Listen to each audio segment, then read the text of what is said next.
दिल्लीतल्या आंदोलनावर राजकीय आणि सामाजिक क्षेत्रातून काही प्रतिक्रिया समोर आल्यात, त्याही बघूयात.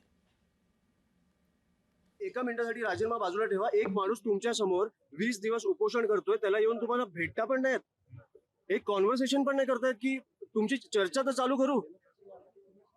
ही कुठची पद्धत आहे? ऐकायचंच नाही, पोलिसांना पाठवायचं. ही दडपशाही काय काय प्रकारची दडपशाही चालू आहे? आणि कशासाठी हे आंदोलन? नीटमुळे 20 मुला मुलींनी आत्महत्या केली आहे, त्याच्यासाठी सरकार जबाबदार नाहीये. जे तरुण आहेत त्यांच्या आई वडील, जे पक्ष आहेत, सगळे त्यांना पाठिंबा देत आहेत.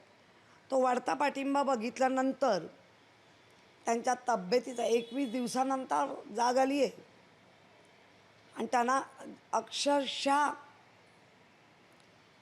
दरोडा घालून पळवून नेतात, तसा त्या सोनम वांगचुकवर दरोडा पडला.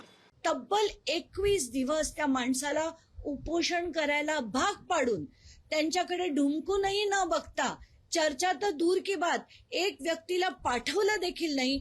इतकं निर्दयी, निष्ठूर, दिशाहीन, त्यांना ज्यांना संवेदना नाही असं सरकार, कारण ते सज्जन माणसांचं सरकार नाही.